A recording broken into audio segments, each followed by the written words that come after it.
Hey yo again, man. When I tell you, if we could only leave these cameras on during the break, well, it hadn't stopped at all. It has not. Holy water.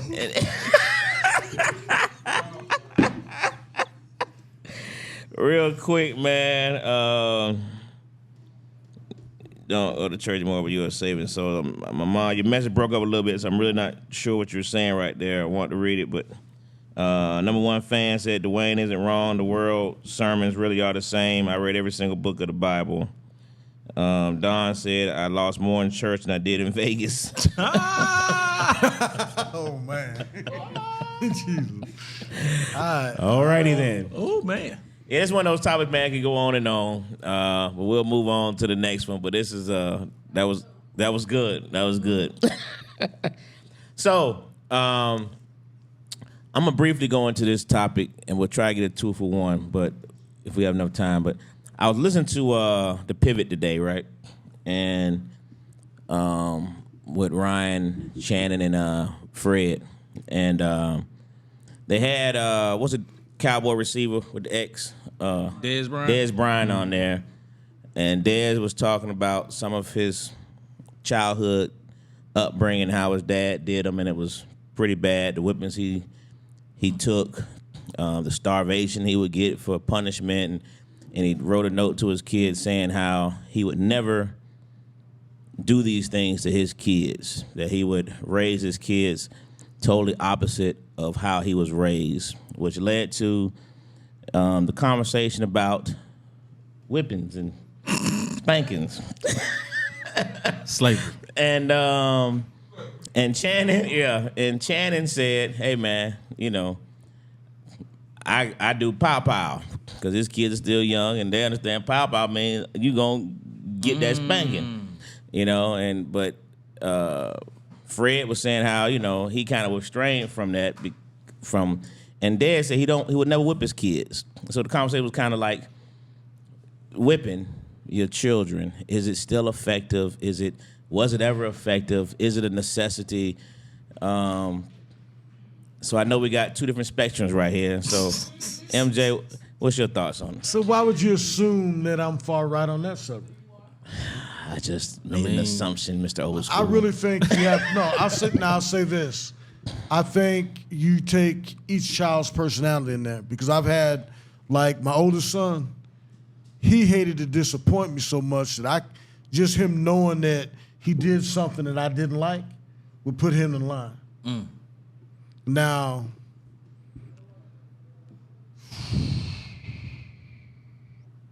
different children are different. All my other children, they don't believe water is wet or Christ rode the jackass. You got to show them. And it's just different. And a punishment, because I'm like this, I'm a 3-strike type person. Okay. First time, we're going to sit down and discuss it. And second time, you get some time of punishment. A lot of them with the boys was push-ups, wall squats until they drop. Third one, though, if you just think there's only one king in the house, I'm paying the bills, I'm feeding you, I'm clothing you, I'm paying for the extracurricular activities, I'm paying for you to go to training, I'm paying for this, I'm paying for that. I'm not gonna have you not abiding by my rules. The day you turn 18 and you go off to college, if you still receiving money, okay, you still under my rules. But when you're not receiving money from me, you don't have to come see me, because I love you and they all come see me and they all call me, but I didn't parent for them to be my friend. Right. I wanted them to be ready for a lot of societal issues like the institutionalized racism in America. I wanted them to be ready to combat everything. So you got to go by the individual child and what moves them. Some children just not wanting to disappoint you is going to be enough. Other kids, you got to lead them to water and beat them till they drink. No, I'm just joking. I'm just joking. But you got to let them see He it is more. not. And like I said, I may have issued out probably 12 whoopings. But when I issue out a whooping, it's a whooping. 12 each child, or just 12 in general? Just 12 in general. I was like, Just 12. damn. I'm not a big. You count it. My punishments normally will break them before anything else. 'Cause Okay. I can come up with some punishments. I come out with just outlandish shit. Like my son, I remember one night he was here when I said you got to cut the grass before you go out. He went out. He came back on a school night. He came back thinking he was just gonna climb in the bed. I said, oh no, hell no. Flashlight on he was cutting that grass at 12 and 1 at night. I bet your neighbors were pissed. I know they were. No, my neighbors. Well, I was in the country, so okay, that makes sense. But my neighbors like the next day said, "Mike, you read that boys right." Because that's what you do. If you're supposed to do something, you're told to do it. Now, if you want to come to me beforehand and say, Dad, can I do this? But if you're just going to take it up on your own, no, he cut that grass that night. Didn't whoop it after doing it. I says, hey, gas can in the lawnmower. That woke him out of bed. I pulled the sheets off. Gas can in the lawnmower out there, get dressed. Dad, no, Dad, not some hell. You could have talked to me earlier. Now it's time to work. Let's go. See, that's constructive, though. That's constructive punishment. To me, you're putting them in a retrospect of since you didn't do this, this is what's gonna happen. Like when you get a whooping, it's like it's the parents' frustration that they don't know how to either use the words or see what the situation is to see why you continuously doing it. Not saying all parents, not saying all kids are the same either, because most kids, realistically, they mouthy. But that don't mean you gotta hit them with an elbow to the face, or you know what I'm saying. Take that belt from Tibet and bring it all the way back to Georgia, that's abuse. Exactly. And to me, that's all whoopings are is just straight abuse. Because realistically, I look at it like I think about when I used to get whoopings, and I used to get them. I remember my grandma actually cried, and that was the first time somebody actually meant what they said, where this gonna hurt me more than it hurt you. And she was crying. I was like, but you hit me. So I'm over here. She crying and I'm crying, and I'm like, this is stupid. Why are you hitting me if you gonna cry? But I get it now since I've gotten older. My mom didn't know how to communicate properly, realistically. Mm-hmm. She was a young mom. You know what I'm saying? Mm-hmm. So when I think about it, she was in her 20s.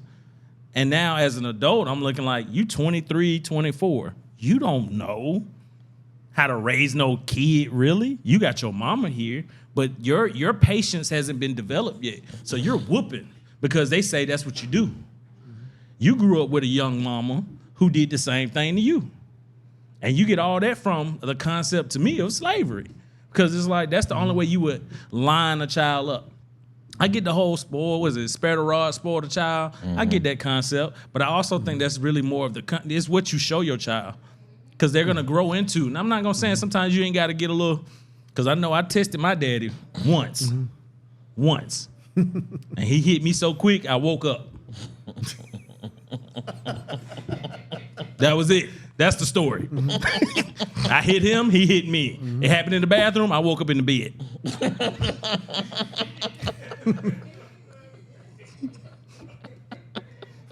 We didn't even talk about it. He was at the door. My mama was rubbing my hand. He was like, "He fine, Tammy," and walked out. That was the last. When I say didn't discuss, I looked up. I saw him. He was like, "He fine." He walked out. I think we had chicken for dinner. That was it. We never discussed it. That was that one time I learned something. I learned something. I didn't get it. That was it. That's the story. My mom used to whoop me, and you know how it is, especially with a black mama. Once you grab that belt, you damn near don't abuse her.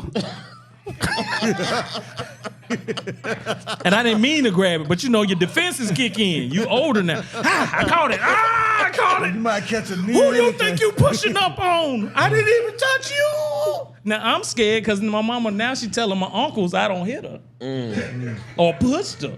Now my uncles pull up on me, and I think I'm like 5'7" at the time. They 6'2", 6'3". Walk up on me. Why you hitting your mama? I'll show you what's happening. That's what I'm saying. Like, sometimes parents didn't know how to communicate, so they feel like the whooping was the only thing they had to do. I'm against it. I mean, I know those that have to do it. Some kids are just horrible. I don't think realistically whooping is helping them either, because you whoop them, now they go get a pistol and want to shoot you as a parent. You got plenty of stories now. I think we're running into these kids, like, I can't think of them brothers that not abused, but tried to murder their parents. The Menendez. No. They did murder theirs. Oh, okay. Yeah, they murdered theirs. It was like two black kids, and in this state, in Georgia. It was twin girls that murdered their mother. See, their grandmother used to work here at the on Marietta Street. That's crazy. And twin girls, they murdered their mom. How can you get that way? Like as kids, you like you don't fear your parent anymore, or you don't respect them. Like one thing I learned is I realized I didn't respect my dad, and then I learned to respect him. One, of course, after that hit. That hit was the quickest hit I've ever had in my entire life, still to this day. Don't even remember his hand leaving. But flashing out. It's boy. But I get it now where sometimes we demand respect from our children, but we don't lead by example. Like as a parent, it's kind of like you have to be the image, and you don't have to be holier than thou, but you should be at least a proper image for them to be like, that's my dad. I respect my dad, or I respect my mom. I wouldn't dare do that because it would disappoint them. Exactly. That's you know what I'm saying? So, but you associate to slavery, but wouldn't that be the assumption that whippings didn't happen pre-slavery? I always say this for that. Whippings, of course, I'm sure happened because over in Japan, they hitting people with kendo sticks in the back. And that's their way of disciplining as well. But I say slavery, especially here in this culture, because we've gravitated to it where if you ever see everyone has the same hold, like a slave master with a whip. I can't even say slave master. Whoever the person that did the whipping, we have the same logic. Go get me a switch. Let me go get this belt. Go get a extension cord. We don't even say extension cord. Damn, extension cord. You know what I'm saying? Like some people throw shoes at their kids. I know in the Latin culture, Dominicans are well versed in the boomerang shoe method. Like they take the shoe off and throw it, and I don't know how it come back, but they hit you in the back of the head. And I say the slavery part is just because those are conditionings that we continuously do, and we're right behind Caucasian. Well, I say our Caucasian cousins because they convinced us that's what you need to do to do to the children. After you do it, then they be like, you can't do it so much. You can't do it so much. We're gonna have to take your kid away. Now your kid in the system. Well, I'm trying to discipline them. Well, use your words. I can't use my words. I'm 22 years old. I got a 10-year-old. God damn. Hey, and that's out there. Like you can't expect a 14-year-old to grow up and become a great mom or dad, and they haven't had a chance to be 14. They know nothing. I don't expect my kids to know anything about raising a child, but I realize like the slavery concept is something we pass down of whipping. We pass down some of the most negative things in our culture sometimes. Like when we pass down, to me, slavery is one of those things where we pass down because that was the only way to check our kids. The dad didn't know how to talk majority of the time because he was tired from working 6 jobs. Mama was tired because she had to do the whole house and deal with Miss Bernadette up the street who dad fucking. You know what I'm saying? So it's a lot. So when your child was out of line, hey man, I got to whip you. But I think I agree with that to an extent, but I don't think that. I mean, just like I said, it's for each and every kid. You know, like it's like I was more on just spontaneity and doing something that I know that would take away their freedom. Like, and that's smart. You know, like, okay, you can't go to the game, or, you know, like, okay, good example. They kept on being cute when I pull up after wrestling practice, but they want to be socialized, walking a girl to the car, doing whatever. I said, okay, I got something for your ass. They walked all the way home from Rockdale High School all the way down to Corley Road. Anybody in Rockdale tell you that's a long ass way. And I had my lights on and my flashes while they walked all the way home.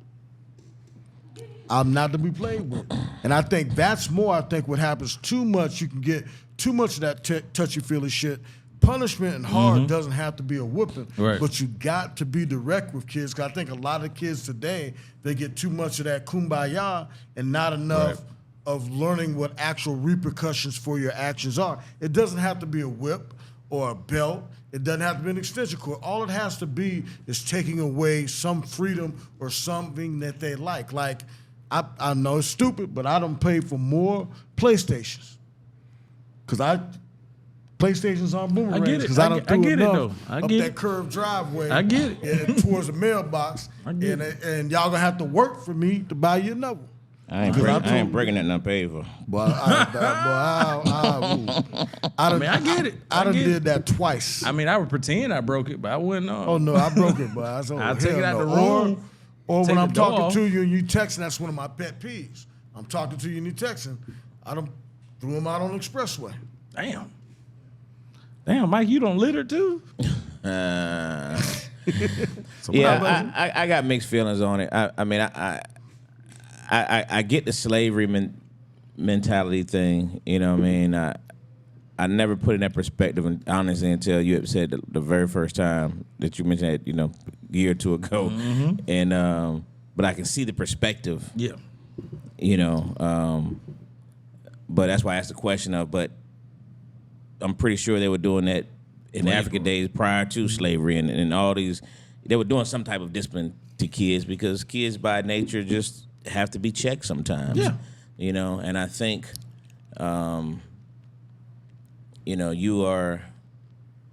wonder if there'll be any difference for you if you had a boy versus all girls, whether, like, I don't know if Phoenix, like, at the point where the girl jumps up in your face. Yeah, that's been checked. And it's checked. So that's by words. Man. We'll give her a mic. Okay. I'm about to say, okay, we're going to break that millennial bullshit, kumbaya bullshit up, right? Well, I'm just saying, all kids have that point. Yeah. I know all boys, you have to. Yeah, you got to. There's always that point where you have to make sure they understand there's only going to be one king in this particular castle, and I'm that guy, and you're not going to be. Mm-hmm. You know what I mean? And it's just... but I definitely don't feel. I think there's always a point where, where the spankings, wear off. There's an age that stops. There's definitely age, and I didn't have to do a whole lot because I established a certain level of respect and command from the house, early on, and I let them know early on was not going to be tolerated. You know what I mean? And just so my spankings were very, very limited. They did happen. Mm-hmm. I said that before it happened, but they were very limited. Gotcha. And I told y'all a long time ago, by 1-2 to the chest. After that, it's over with anyway. You know what I mean? Can't breathe, Daddy. That effectively ended all that junk. But I just thought it was interesting because I think all kids are, like you said, all of them are different. All of them can handle certain things differently, and you have to approach all of them certain ways. But I definitely think some whippings are out of control. I don't think you have to beat a child to death to get your point across. And I think that's what those whippings, especially back in the day, right, were like just beating you just until you're tired. I mean that junk not necessary. You know what I mean? How much screaming do you want to hear the child do before you really feel like they heard you? You know what I mean? And then you tell them, do you hear me? And want them to respond in the middle of getting whipped. You know what I mean? How do I respond in the middle of you sending me lashes? You know what I mean? Also, if you don't cry. Respond, it causes some more licks. You know what I mean? Put your arm down. Don't block it. Man, what? Everything. Still got a scar. Oh man, yeah, them lashes were ridiculous. Them lashes were ridiculous. But I think it go other way. We done where we at. Do I get this other topic? 2 hot minutes. But we'll just go to a quick break and then we'll come back and jump into this last conversation. Classic Conversation with JT and Lo. And that's the cop.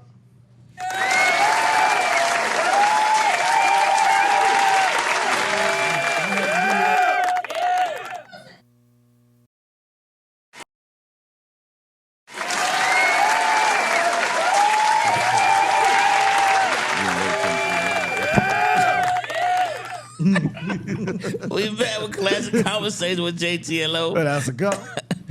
And as I said all night, man, make sure you hit those like, love, all them buttons on the side because it helps our algorithm go up, man. So please do that. Like, share, and subscribe. We're on Spotify, YouTube, IG, TikTok, Facebook.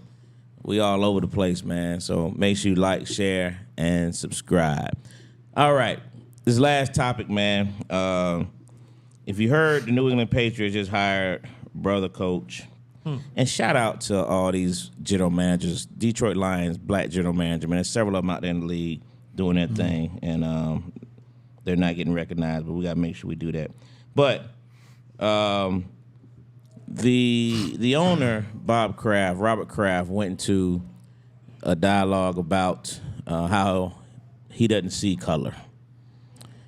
And the new coach, his name just lost me. Mayo. Mayo. He immediately said, well, no, I see color. So the question is, do you think when a person of non-color brings up racism and say they don't see it, is it their guilt? They're covering up their guilt? Are they in denial? What do you think it is when they say such things as, "Oh, I don't see color"? I'll be honest with you. In the past, I think it was more so covering up guilt. But like being an Army brat, like like you were, we traveled and you see them in a different light. I think what's coming out now is just the reality of a situation. If you've been at the top of the food chain and you truly may not have hatred, you truly may not have a dislike for somebody, so you're honestly saying, hey, I don't see color because they've been in situations where they haven't had to see color because you're on the top of the food chain. So, but if you ask that same question to somebody that's not on top of the food chain or maybe on a lower tier, white on a lower tier, they'll say, yeah, I see color. And anybody black, I don't care if you're the richest black person to the poorest black person. If you had Jordan on here and what's that, the black guy, Johnson, and anybody that's filthy rich billionaire, they're going to tell you they've had racial experiences. Right. Anybody of color in America. So I think that's the biggest difference. As a black man in America, there's always color issues. As a white person in America, I truly think there's a lot of them that don't see color. I mean, they see color from the standpoint they know you're black, but they honestly could give a shit. They want to see how the job you do or who you are. But for everyone that's like that, they're the ones that do care and do discriminate, So you think that because you're on the top of the food chain, you don't see color, but yet you can see 90% of your staff may be of one color? I'm not saying by accident. Okay, let me phrase that. Okay. I didn't mean that you don't see color, but you don't use it as a determinant factor and discriminate against people. Some people don't. For everyone that doesn't do that, you said, could there be? Yeah, there's a lot that not every white person's racist, but there's enough of them that still are racist to where it's still an issue. That's why I said anybody black in America, I don't care if you're the richest person, you've dealt with racism. Police officer, several times when people didn't realize I'm a police officer, I'm handled one way, and it shouldn't have never been a way. Or when you're getting on the elevator and the U.S. attorney, I'm not going to say your name, that I was working the case with, she was used to seeing me in tack gear when we were getting warrants or whatever. I got on as a suit and she automatically assumed that I was somebody going there on the wrong side of the bench. So she didn't even speak to me when I spoke to her. She did that white person slide to the back of the elevator. And then the next time she saw me, she turned 19 colors of red when I walked in and she says, oh shit, that's Mike. And she tried to apologize. To this day, if I see her, she'll probably apologize again. Of course, I roasted her ass. White guilt. White guilt. But that's so it's there. But I'm just saying, I'm not one of those people, I hate all white people. No, I don't hate anybody. I think it's easier for black people. That's the compassion that we have as a people. We don't hate the way other people do. Right. We forgive things that nobody else would have forgiven. But I think that's what makes us special. What about you, Millennial? I just think Robert Kraft just made a chess move against Jerry Jones. That's all that was to me. It was Jerry Jones don't rock with nobody.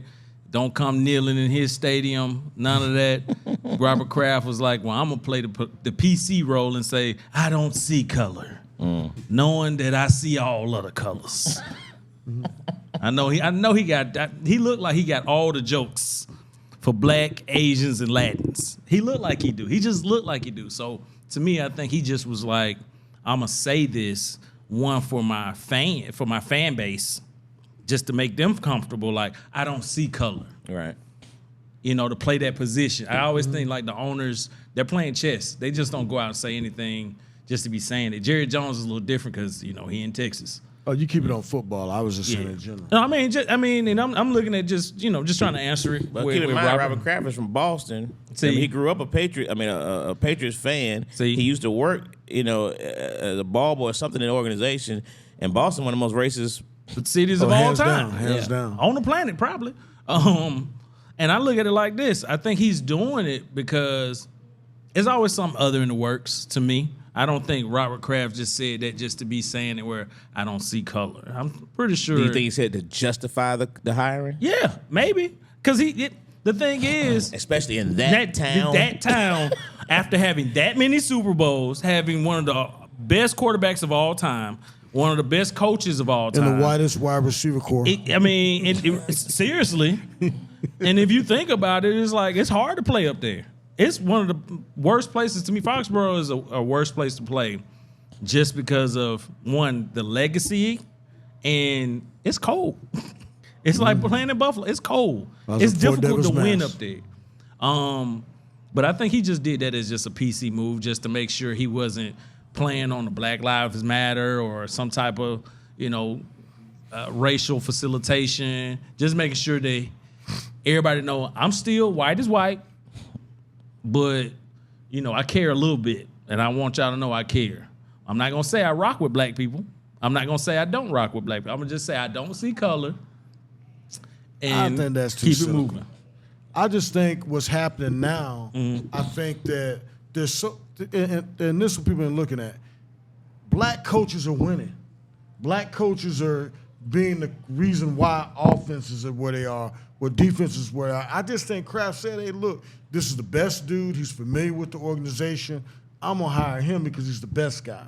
Because think about all the white retreads you get that go to 19 different teams and lose everywhere but get hired somewhere else 2 years later. And black coaches don't even get a chance. And when they do get a chance, they don't move anywhere else after that other than the Tony Dungys, And I think that that's where it's going to the point where it's getting down to the fact owners want to win at the end of the day. And they're going to put that best there. Now, it's just like anything. If I'm an owner and I got a choice between a black guy and a white guy, and I'm going to go with the guy that's going to get my bottom line done. Now, if it's all ties, it's going to go to the broke. I think what's happening now, whites are being forced to because this leads, every team's 85% of an lineman and a few other players. I think that it's just basically, it's showing America. Pro sports is really is a good reflection of America. And I think for the first time, owners are starting to say, you know what? It's not that should we give them a shot. We need to give them a shot because think about it. Name one team that doesn't have a tight-ass offensive or defensive coordinator that should have already gotten a shot at being a coach. And I just think he's finally saying, I'm going to do it. JT said it reminds him of the UNC coach Hubert Davis mentioned that he was married to a Caucasian woman when nobody asked him. He just felt like he had to defend it or justify it. I'm married to a white woman. Yeah, that question wasn't even asked. But decided to put it out there. Like to beat him to the punch or something, I think it's Frank said Kraft hangs out with Meek Mill, Rose, and Gucci Mane. Seems to be authentic. It's the first time in history for that organization, so it was big, tremendously big. And and that's true. He's the one who got Meek Mill out of prison. So was Robert Kraft. A lot of people forget that. Yeah. So he shows he has, but again, I think he may come from a different spectrum because of he wasn't gifted with a silver spoon. He wasn't gifted the team. He worked. And he loved him. Yeah, that too. Donald Trump got Kodak out of worked up. jail. He made his money. Yeah. It wasn't gifted to him. Like some of the other guys. So they've never had to really earn. But you got people like Nikki Haley who says this country wasn't built off racism. Oh yeah, she drunk. That lady, she on that stuff. Yeah, somebody talked Tim Scott. Yeah, I was gonna bring up Tim Scott earlier. Todd Vick when MJ said, black people giving him publicity. Don't say. I was like, shoot, Tim Scott don't realize he's black. He don't. He. I think he believes that this country wasn't built on racism. Tim Scott was grown in the lab. Who's Tim Scott? Oh yeah, okay. Who's good answer? Who's Tim Scott? Facts. Frank said we already knew by looking at Hubert Davis' hairline. Nobody asked him. You right? said the hairline was a dead giveaway, Frank. That's hilarious. That's hilarious. All right, so good topics, man. Good stuff. Good.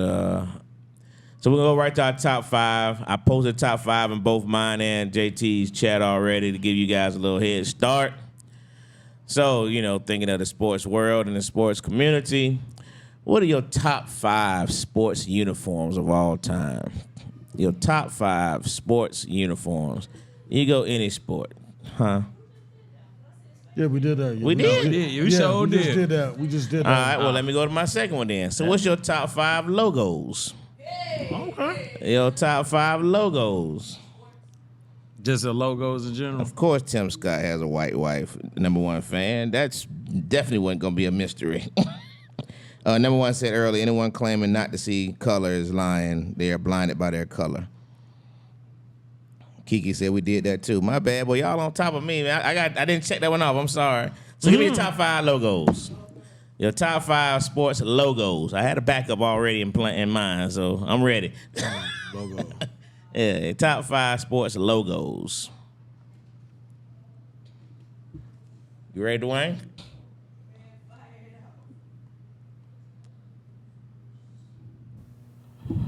Okay. I'll start off with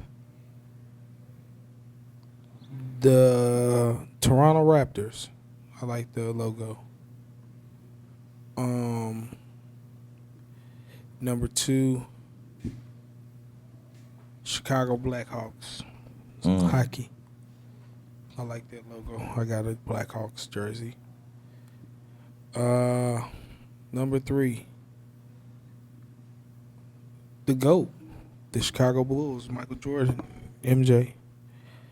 Something about that, that bull and my childhood, they just go together. Number 2, Atlanta Braves.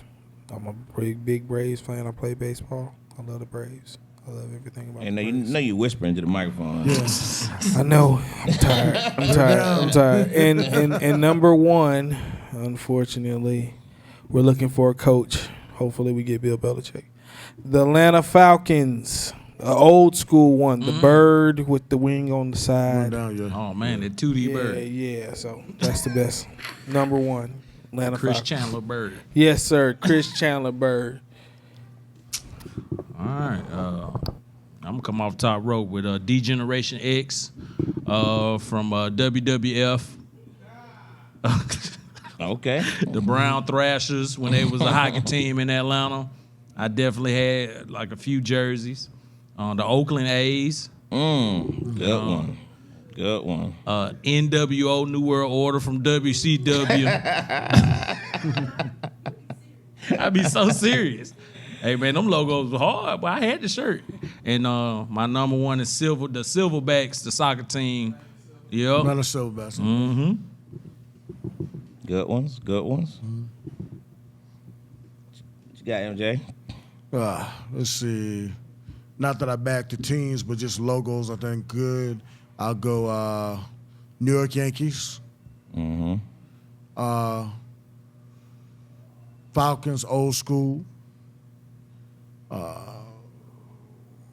Eagles.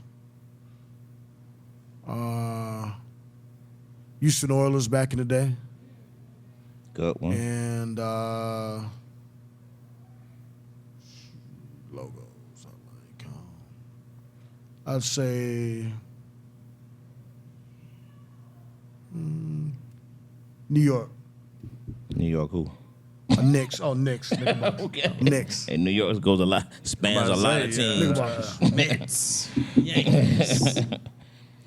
All right, number 1 has the Ravens, the Krakens, the Jags, the Penguins, and the Raiders. Frank got the Yankees, the Steelers, the Tar Heels, the Braves, and NWO. Hey, tell you what. Let me see if anybody on JT's. Hold on, I'm playing both of them here. Let's see.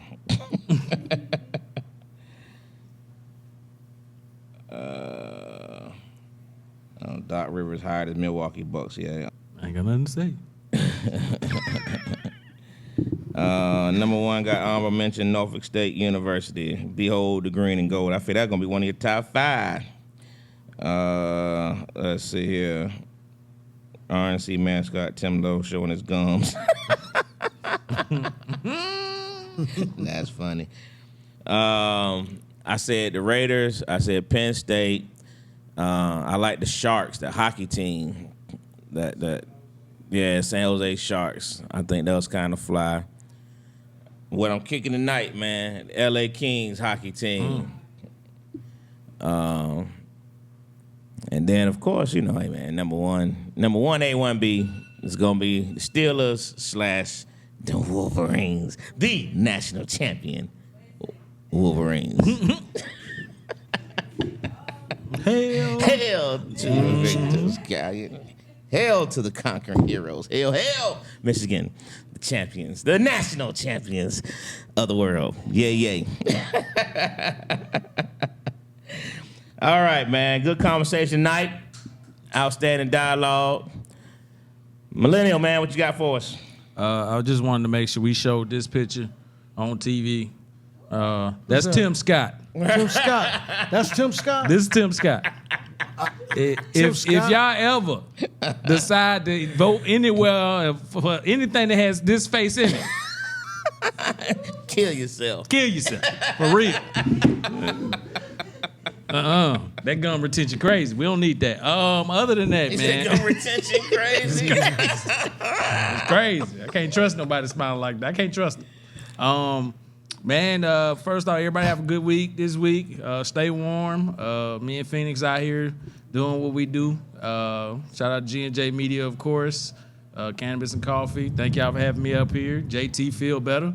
And yeah, man, that's it for me. 2 tears in a bucket. I know how that ends. Ty Vick said he looked like one of the Cosby kids.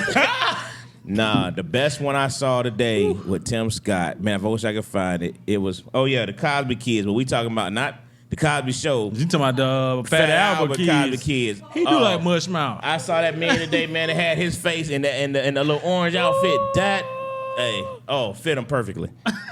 Fit him perfectly. Oh, yeah, straight trader, no doubt about it.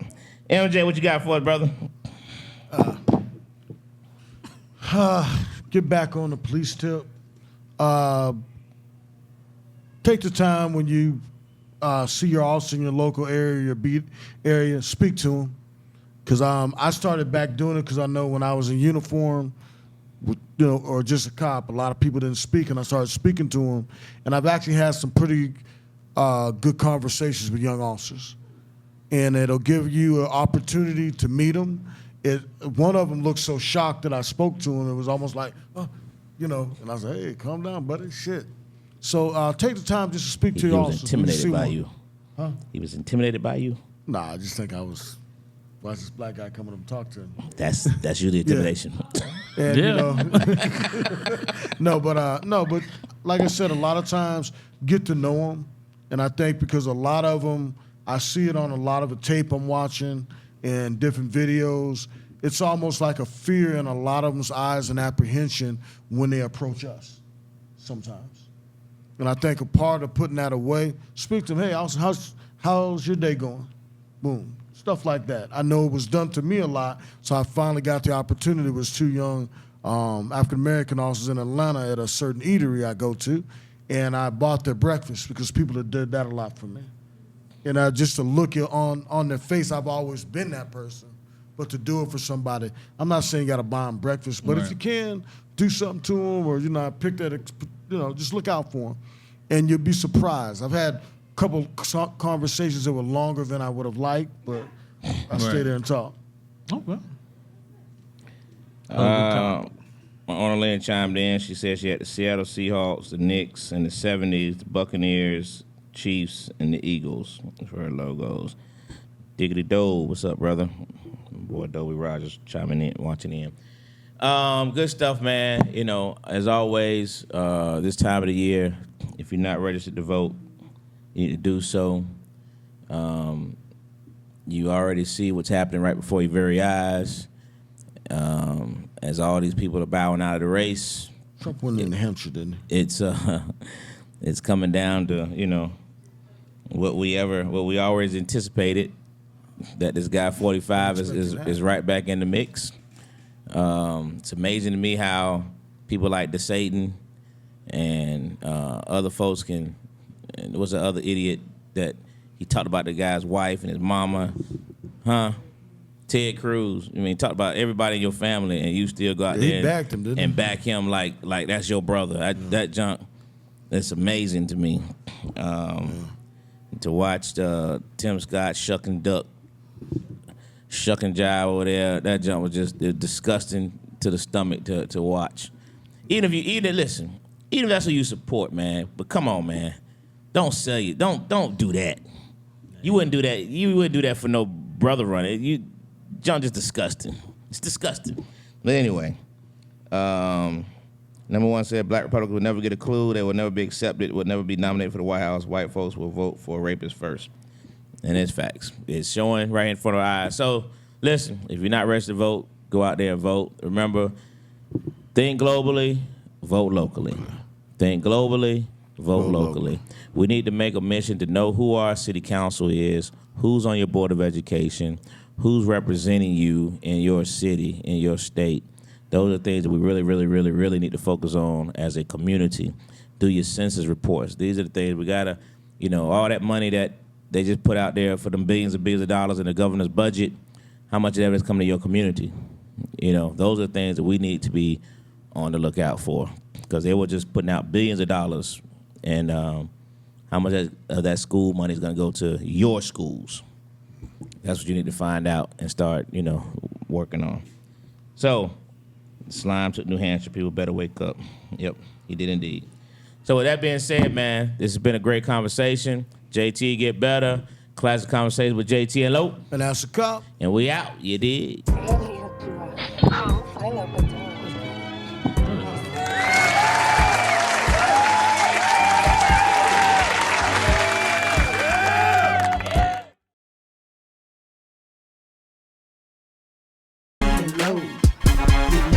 Which way the rhetoric is gonna go. Classic conversations with JT and Lowe. You never know which way the rhetoric. Classic conversations with JT and Lowe. You never know which way the rhetoric is gonna go. It's classic conversations with JT and Lowe. You never know which way the rhetoric is gonna. Classic conversations with JT and Lowe. You never know which way the rhetoric is gonna go. It's classic conversations with JT and Lowe. You never know which way the rhetoric is gonna go. Classic conversations with JT and Lowe.